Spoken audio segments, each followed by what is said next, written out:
असे कार्टून तुमच्याकडे आहेत का? आमच्या इथे बघा, ही गाडी तुटेल याचं यांना अजिबात भान नाही आहे. दोघं गाडीवर बसलेत आणि मस्त गाडी चालवत आहेत. आणि हो, आजही आमचा गॅस आलेला नव्हता. 2 दिवस झालं मी इंडक्शनवर चपात्या बनवते, भाकरी बनवते, कच्च्या, थोड्या भाजलेल्या.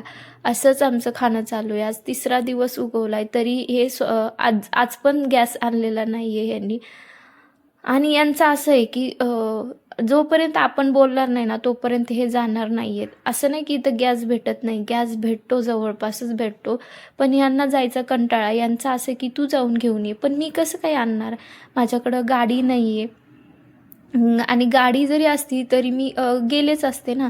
आणि ज्या गोष्टी पॉसिबल आहेत बाबा, त्या मी सगळ्या गोष्टी करते. पण आता जे गोष्ट मला नाही जमणार ती गोष्ट मी कसं काय करणार?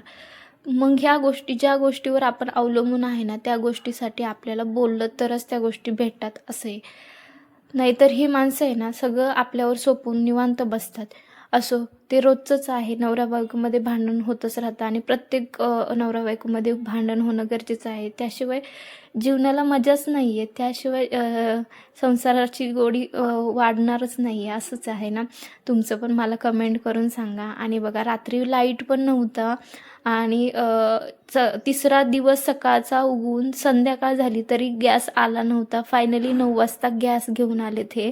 आणि लाईटही नव्हती. आज जर गॅस आला नसता तर आम्ही उपाशीच राहिलो असतो, कारण इंडक्शनवर करायला लाईट पण नव्हती आणि गॅस पण नव्हता. कसा तरी मी ओरडून मग गॅस कसे तरी ते घेऊन आलेत आणि त्यावरून आमचं कडाक्याचं भांडण झालं आहे. आणि मी मस्त मसाले भात बनवला आणि मसाले भात एन्जॉय करत करत आम्ही कांतारा मूव्ही पण बघत होतो. व्हिडिओ कसा वाटला नक्की सांगा. व्हिडिओला लाईक, शेअर आणि सबस्क्राईब करा. Bye bye.